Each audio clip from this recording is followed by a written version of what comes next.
Welcome to the For the Love of the Game podcast with Johnny K. This is episode 20, Great Canadian Rink Tour update and end of an era. In this episode, John talks about his rink tours and going to Flin Flon to see their arena. Then we talk SJHL playoffs and how Sabby has been such a big part of the local hockey scene. It's the end of an era as Steve hangs up the CKNX junior hockey headset. Let's get into it. For the love of the game, we rise, we play. I finally made it to Flin Flon, Manitoba, folks. I'm Johnny K. This is episode 20 of the For the Love of the Game podcast. Before we get started, shout out to our main sponsor, Stay Social, Feel Good Canned Water. It's a project that we've been working on for over a year. I love the idea. I love canned water, and we're going to have still and sparkling available soon, middle of April, and this is our new can, and I'm excited about it, and I hope you guys are too. But I really want to get to our main topic here. What we're going to talk about on the podcast today is all about the Great Canadian Rink Tour, why we're doing it, and we finally made it to Flin Flon, Manitoba. It's been something that came onto my radar about 3 years ago when we started doing rink tours. A few people would post on our TikTok, you have to get to Flin Flon, Manitoba. And I was like, where in the heck is Flin Flon? And I finally found it. It's on the Manitoba-Saskatchewan border. It's home of the Flin Flon Bombers, junior hockey, junior A hockey. They play in the Saskatchewan Junior Hockey League. And I was there in the month of March, March 10th. I was there for 2 days. To get to Flin Flon, I had to go back to Winnipeg and stay the night in Winnipeg, hotel just by the airport. Then next day, Calm Air gets me to Flin Flon. It worked out pretty good because while I was in Winnipeg, I had a request to get to the Selkirk Recreation Centre, and so I had about 6 hours to kill in Winnipeg, and I thought, what a great opportunity. I'm newly acquired to Uber, so I hit the Uber button. I said, yeah, we can get you to Selkirk, $70 Uber ride. And I get in the BMW, I pour myself into the back seat there, and take the 50-minute drive. And I was like, felt like I was in the prairies, all flat. I'm like, boy, I hope they have Uber service to get me back to my hotel in Winnipeg. I get to the Selkirk Recreation Centre, and my heart's starting to beat a little quicker because I didn't see one car in the parking lot. I'm like, holy shit, did I just drive all the way here and the doors are going to be locked? I get to the front door. The first one's locked. The second one was open, and the rink was absolutely empty. But what a beauty rink. Selkirk Recreation Centre. 2 junior hockey clubs play out of there. There were 2 young fellows working that day, and they were on the ice, and I just asked them, hey, do you guys mind if I take a couple shots of the rink? I told them who I was and where I was from. They told me, fill your boots, go take video, whatever you want. So I spent 20 minutes there, and I've posted that video already of the Selkirk Recreation Centre on the Great Canadian Rink Tour. Some good views, lots of comments, and actually the Zamboni driver, he made a comment on our TikTok, I believe. He goes, hey, I was the one on the Zamboni when you took the tour there, and they were happy that I was there. But the Selkirk Recreation Centre, thankfully, my Uber driver decided that he would stick around for me, and that worked out well because there wasn't service from Selkirk to Winnipeg, so that would have been a tough go for Kay. But back to Winnipeg, and then there was a rink that was really close to the airport. It was the Eric Coy Arena, and I just Googled rinks near me. I wanted to get another tour in, and walked in the rink. We're talking old school. This rink, weathered with time, built in the 50s, and you walk in, it's your typical lobby, trophies. Eric Coy, a display, talks about what he's about, and as I was in the lobby, I could hear like bells ringing and lots of fan action on the ice surface. So I made my way out there, and it was perfect timing because it was a U18 AA playoff hockey game, and there were 2 Winnipeg teams, and I was super impressed with the quality hockey. U18 AA, I watched about a period and a half. Both goalies were outstanding, and the hockey was really good. So I took some video of the Eric Coy. I haven't posted that one yet, but I look forward to doing that. the feature for me in those old rinks is, and you'll see it, it's the timber ceiling. Old school timber, and that's the focus for me. And the fact that there was a playoff game was just perfect timing. So back to the hotel, and the next morning, I'm about 700 meters away from the Winnipeg airport, and that's when I get on my Comair flight to Flin Flon, Manitoba, about an hour and a half, 40-seater propeller plane.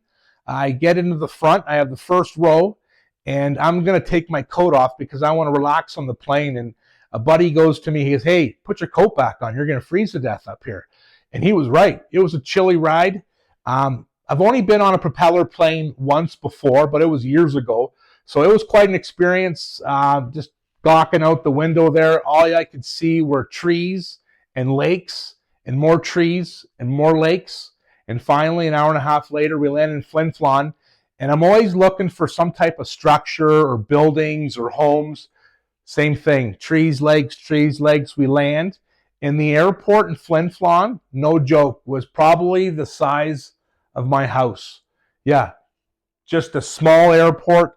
A John Deere tractor, the same one that I have in my driving shed here that I cut the grass with, that's what they use to pull all the baggage off the plane. So that made me laugh. And that's where I met Craig from Ty's Taxi.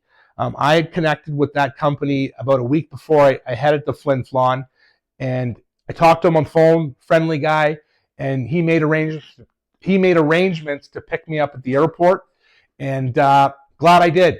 We're talking about a super guy, and how do I know that?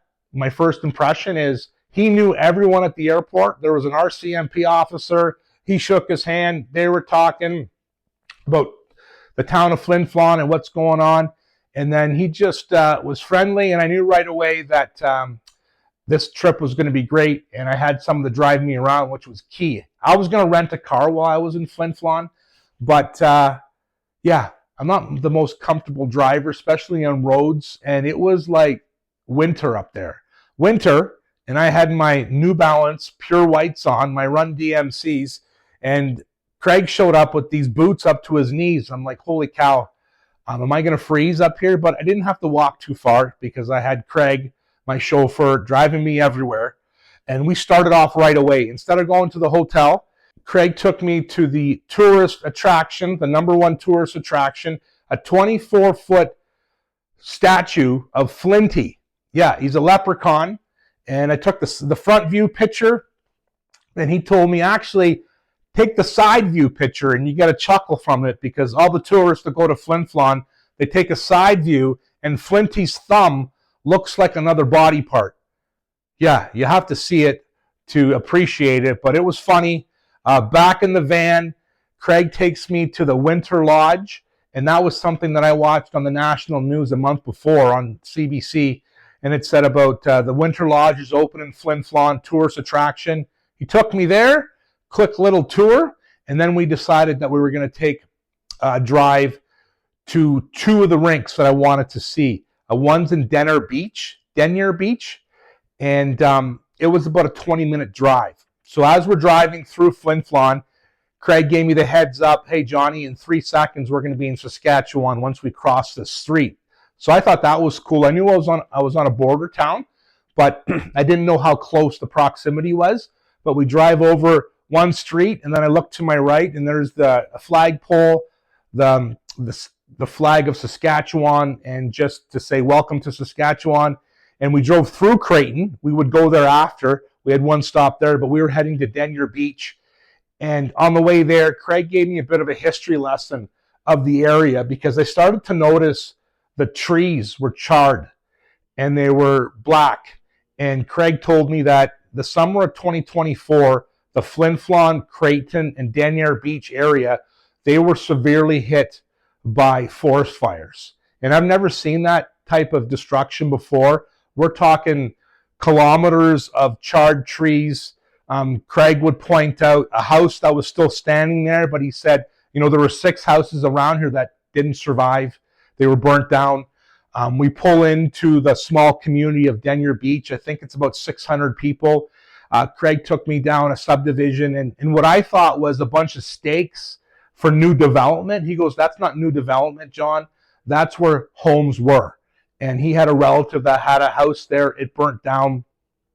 So quite a thing, living in southwestern Ontario. I would see it on the news, but until you see it firsthand, it really hits home. And Craig tells me that area is resilient. They're building it back up, and they're making changes to the structure there. The tree line. They're cutting the tree line back so it's not close to the homes in the community. And if that ever happens again, forest fires, they stand a better chance. So that was a good history lesson from Craig, giving me the layabout, and just to see that, and it was surreal for me. We had one stop in Denyer Beach. It's the Denyer-plex, and it's the community center. And on the way there, I wasn't sure that rink was going to be open, and Craig wasn't sure either. So what does he do? He calls the town hall, and then he gets on the phone, and they know Craig, and all of a sudden we're talking to Mel. She's the director of the community center there. She gets on the phone. She said, I'll meet you there in 20 minutes. And walk in, and from the outside, it looks like an arena. And that's where I thought I was going, to be honest with you. But it was a community center. So it's like a big hall, and she gave me the tour, and she started to explain to me how a lot of the kids after school, they spend time at the community center, especially with some of the heartache that community's had. That community center has been a good spot for kids to come and have some fun and just put their days in, and just it's a good spot. There's a motto, there's a logo or a motto inside the community center, and I read it, and it said, give respect to get respect, attitude is everything. And Mel was really proud of that statement, and that's how that whole community center works. She took me into the one hockey area. It was a room, and you open it up, and you'll see it on the video. It's a room with hockey sticks, helmets, skates, goalie equipment, and that's the warm room, because then she opened the door to outside, and right at the same time there was a gentleman with the snowblower. It's an outdoor rink, and he was cleaning it off. And that rink in Denyer Beach, the Denyer-plex, the rink is outdoors. So that was cool. Quick little tour. That facility relies a lot on government grants and community grants, but yeah, she was just proud of the program and proud of what they do there. So that was a feel-good story. Got to meet Mel, and Craig had never been in there either, so he got a tour too, and it was great. Good experience. That was our first visit. We get in the van, and then we're going to head back to Creighton, and that was, like I said, a 15-minute drive.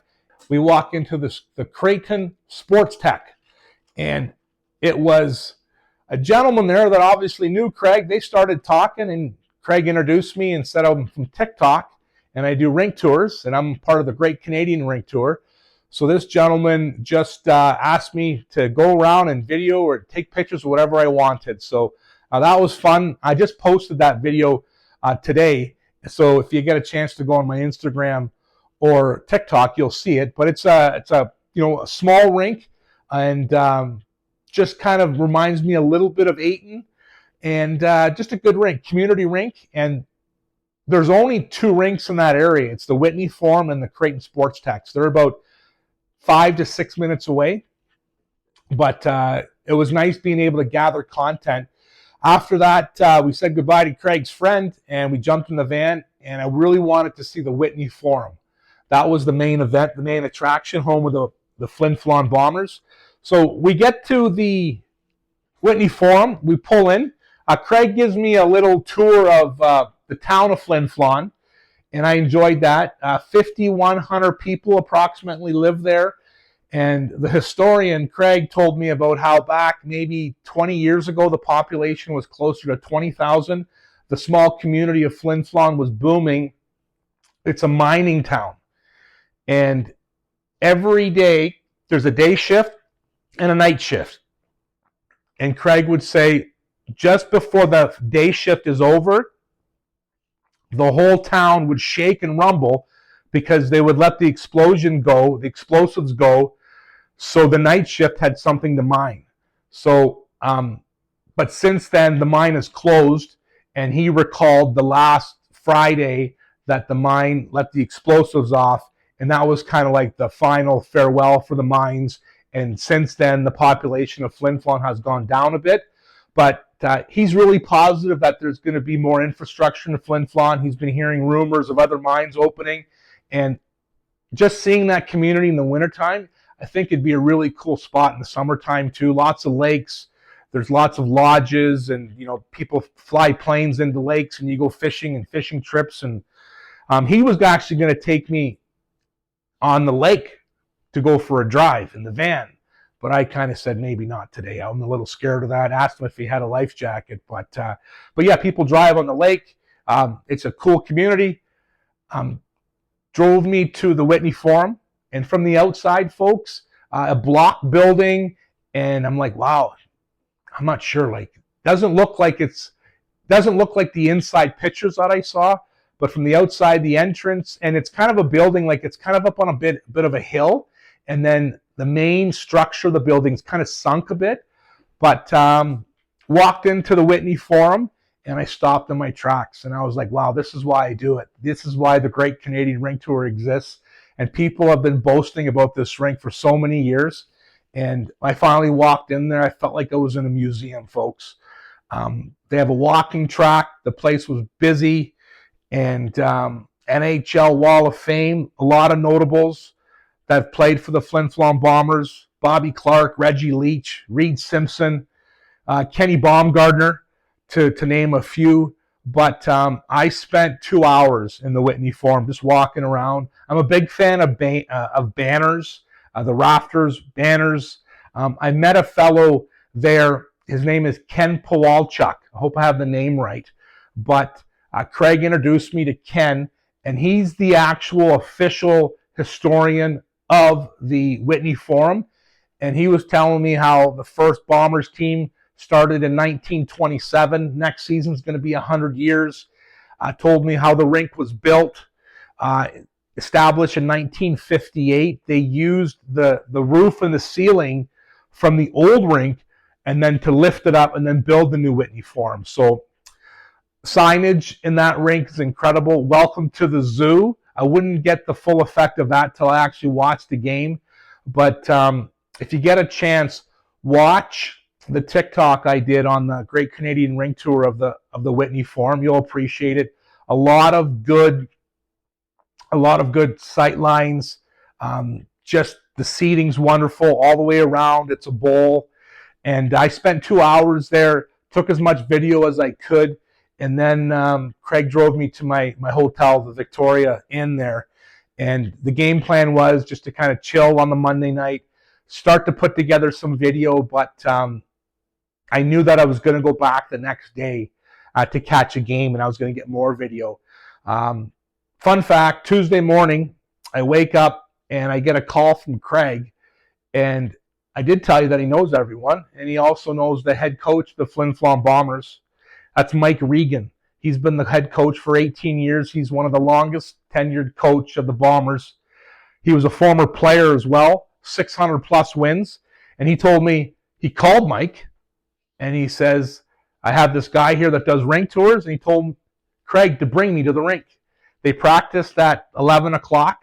So Craig picked me up, and I watched the Bombers practice. It was game day for them, and the vibe in that rink was incredible because on game days, it's mostly flow drills, and they just want to get ready for the game. They had the music just bumping in that rink, and it was awesome. Same thing, watched practice, took video, and day two was better. I felt more comfortable. And I wanted to make sure that I caught everything about that rink that was cool. After practice, we go down to the dressing room door. And I'm a little shy, so I wasn't going to ram on the door and say, hey, is the coach here? But Craig, my new friend from Flin Flon, just kind of bangs on the door. Hey, can we talk to Coach Regan? Craig went to school with Coach Regan back in the day. He comes out. He's got his whistle around his neck still, his skates still on. And we just started to shoot the breeze. Great guy. We talked for about 15 minutes about the league and what I'm doing and the tour. And he was super proud that it's going to be 100 years of Bombers hockey in 2027. And then he invited Craig and I into the room. He wanted to show us something. And what he showed us was incredible. Everyone that dons the jersey of the Flin Flon Bombers signs the wall. It's a tradition. So he took me into the trainer's room and he told me to look up. And there were just, the wall was just full of signatures. And then he pointed out the one and only Bobby Clarke. Bobby Clarke's signature. I took a picture of it, and it was great. And then what he did was he introduced me to Jason. He's the in-room attendant. He's a trainer. He's a jack of all trades. He takes care of the Bombers dressing room. And he introduced me to Jason. He said, "This is John."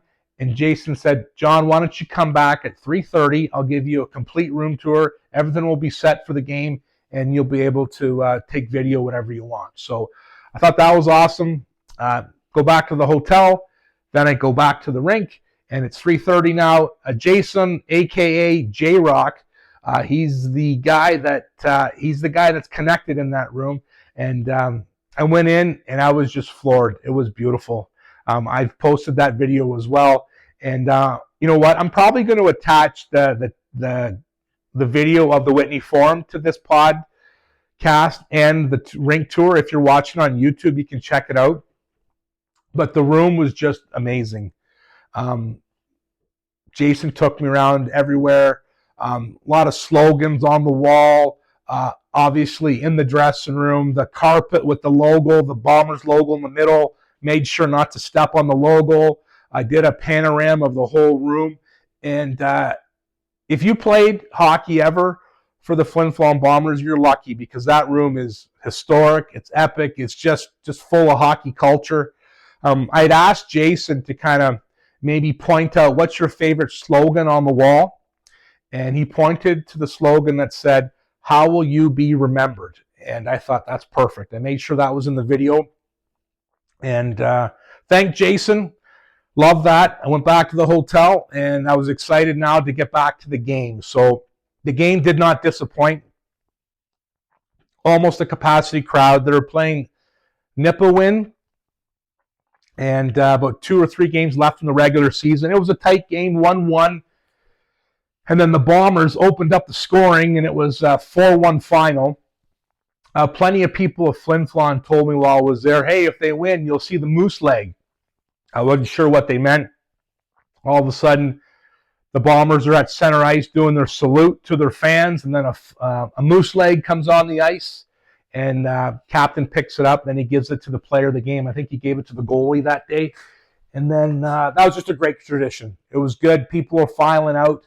But during the game, the atmosphere, people in Flin Flon love their hockey, small community, and people just gather at the rink to watch good hockey, and I could just see it being something that they're going to continue to do for a long time. They're starting a playoff run now, and Esvinson, I think that's the name. I Googled it. It's a 10.5-hour bus ride.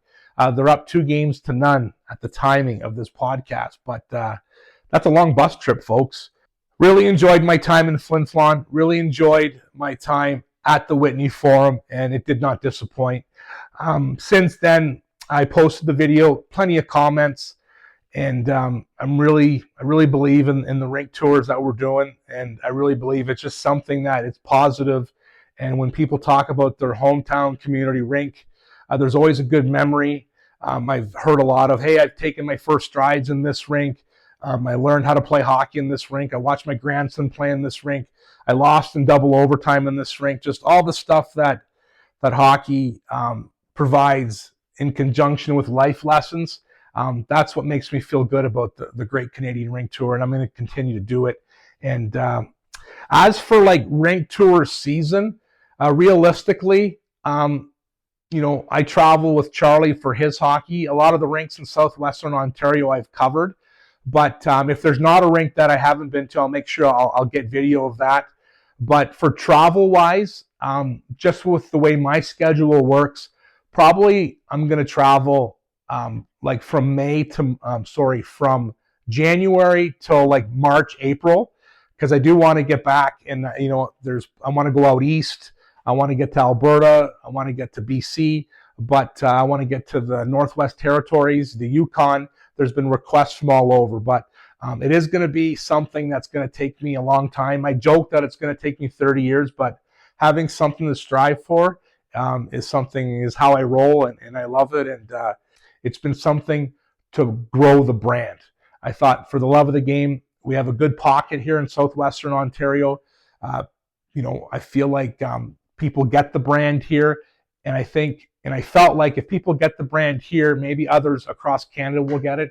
And I feel like we have a bit of traction, starting in Winnipeg in January, and then out to Flin Flon, and we're going to be to other places out west, out east, and all over. So the trip to Flin Flon was a success, 1,000%, and just so happy that I could get there. So a Great Canadian Rink Tour, made it to Flin Flon, Manitoba, on the Saskatchewan border, and I was in Saskatchewan and Manitoba on this trip. So Ontario, Manitoba, Saskatchewan, we can check that off the list.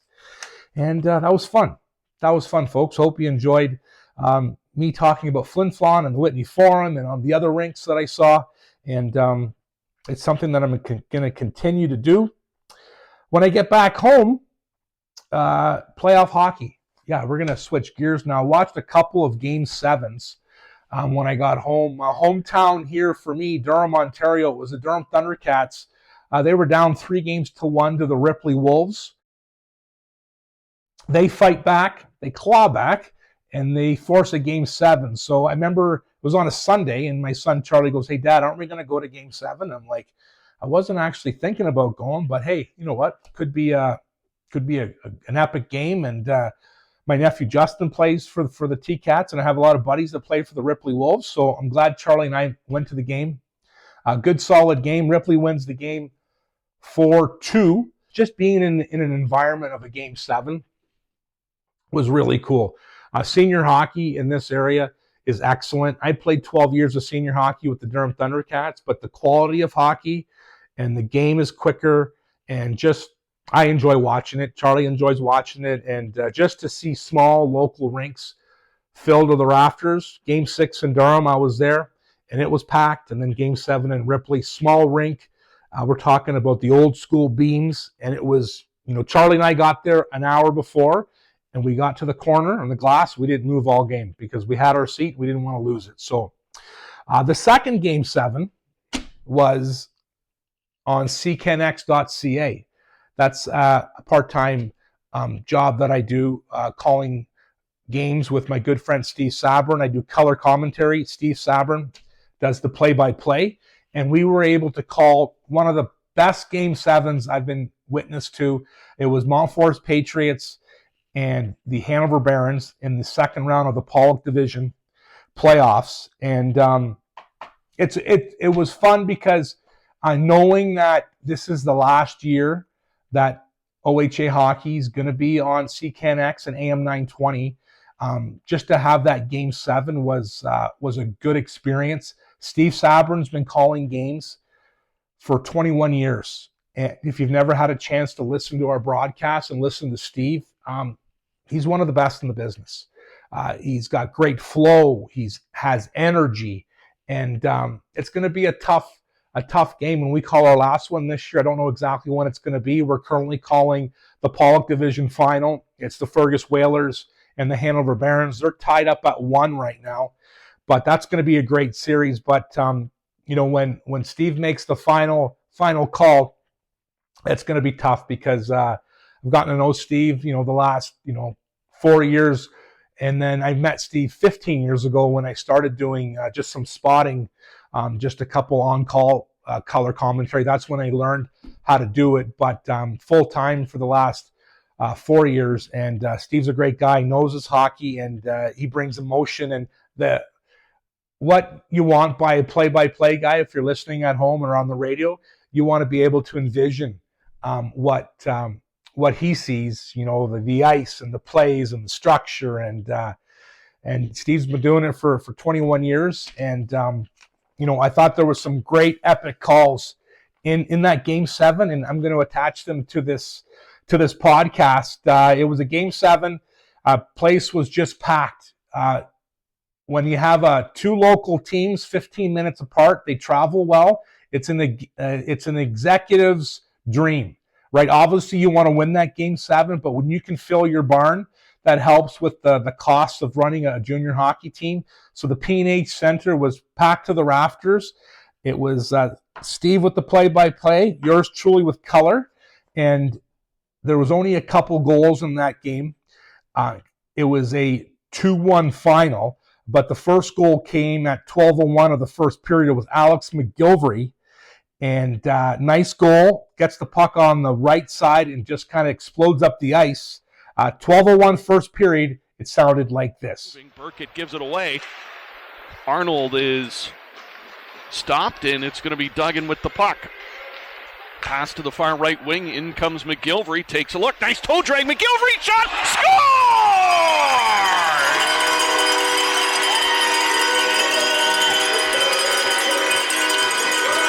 McGilvery, who's been snake bit all series long, finds the hole and gets the opening goal in Game 7.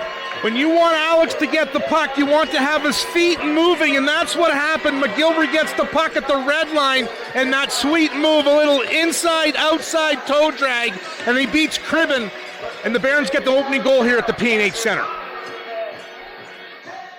1-0 Hanover Barons. The Mount Forest Patriots didn't tie the game until the second period. 17-22, Wingham, Ontario's Nate Bloomberg gets a puck off the draw. No mistake. He beats Hartley. We're all tied up at 1. Out there trying to get the puck back to the point, looking for a shot. What do you think? Puck sits loose. They score! Mount Forest off the draw. And I think that was Bloomberg who was the beneficiary. They dropped the puck. Both centermen took each other out. It was just sitting there. And Bloomberg swept in, make it 1. You know, Steve and I have a lot of fun on the radio. I've included a couple clips here of just us and I just kind of being ourselves and natural, and we joke on the air all the time.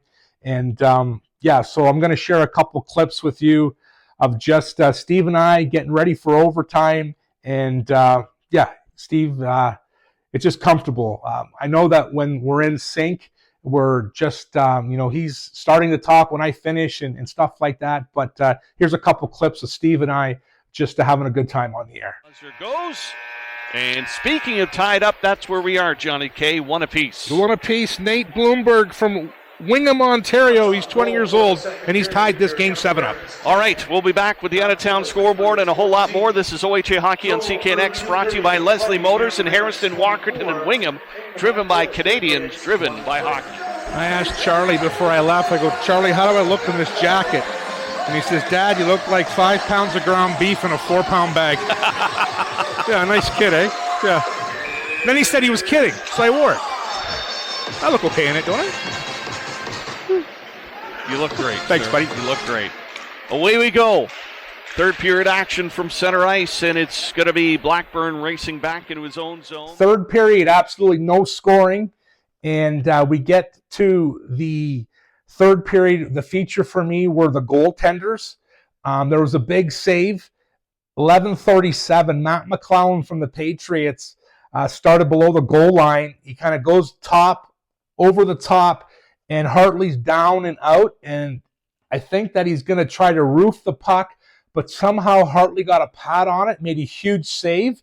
That was 11:37 of the third, and the way the period ended, we're still tied at 1.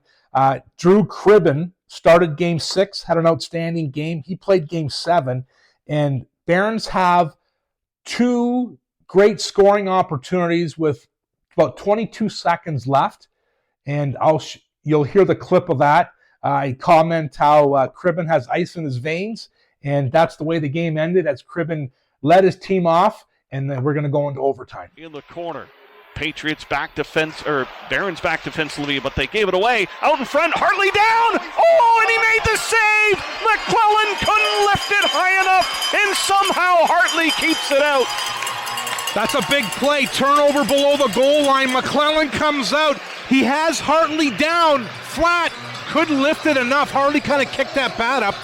We'll mark that as an asterisk at 11:37 of the third period. Big save, Hartley. They'll stack 3 defenders over to the front of Cribben. And it's dumped in behind the net. Gall is on it in a hurry. Swings it to Lewis on the near side. Lewis trying to get it out. Give away McGilvery. He tried to feed it through. Saved by Cribben. Got it on the right pad low. Here's Longland. And that's gloved down by the Mount Forest goaltender through traffic. And he'll skate out of the crease. 7.7 seconds left.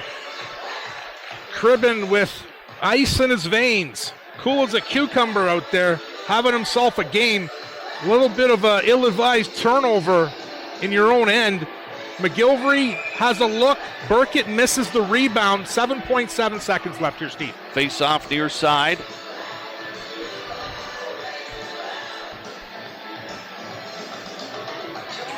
It's one back. McGilvery taps it across. Shot towards the net. Open net on the side, and Burkett gets pushed off. And we're going to overtime. A clean face-off win by Burkett. McGilvery kicked it to Blackburn, who got the shot, and they couldn't get the rebound to go in.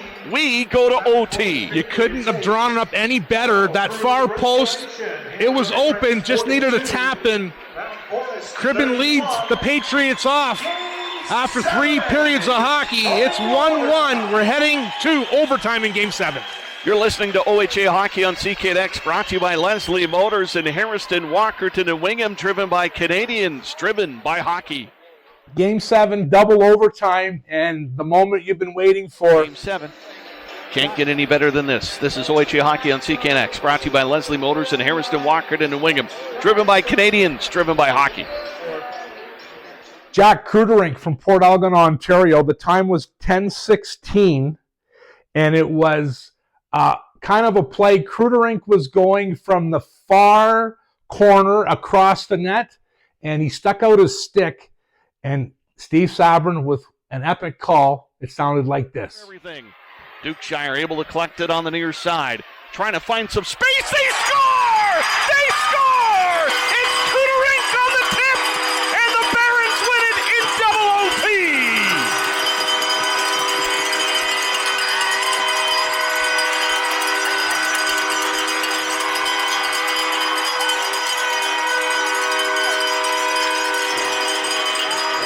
If you're trying to envision the goal, it was very much like the Nick Suzuki goal at the Olympics. Kruderink was set up in front, the puck was going wide, and he reached back and got the tip. Jack Kruderink from Port Elgin, Ontario. He's the hero here tonight. But what a hockey game we witnessed here at the P&H Centre. Hanover Barons are going to advance to the Pollock Division final. But let's tip our hat to the Mount Forest Patriots on a great. That's one of my favorites from Steve. My plan is next month, the month of May, to have Steve on the podcast, and we're going to talk about 21 years. I have a few great calls of Steve's from the last 4 years that we'll play back, and we'll reminisce on them. But working with Steve has been an absolute pleasure. He's a professional, he's a pro, and he's always wants what's best for the integrity of the broadcast. So I love working with Steve, and I hope that you enjoy listening to him. Hope you enjoy the clips. Game 7, one I'll remember for a long time. And just listening to Steve, I love it, and he does a great job, and he'll be missed after 21 years. I do feel that our paths will cross again sometime down the road, but the journey with CKNX and AM 920 is going to come to an end this year, and I'm just happy that and grateful that I was able to be part of the journey. So as I close this one out, folks, I hope you enjoyed episode 20. I have in my hand a Flin Flon Bombers game day program, and I never caught this until a couple of days after I made it home, and it was a player profile on the back, and it's number 28, Kyle Marsden. And I was reading through, nickname, hobbies, favorite movie, and it comes to his favorite quote, and I'm going to read it to you. I think you're going to enjoy it. It comes from his head coach, Mike Regan, and the quote is, "You play your grandma in chess, you beat that sweet lady." Write that down, folks. Episode 20 in the books. I hope you enjoyed it. We'll see you next month. Thanks for listening. I appreciate it. Cheers. For the love of the game,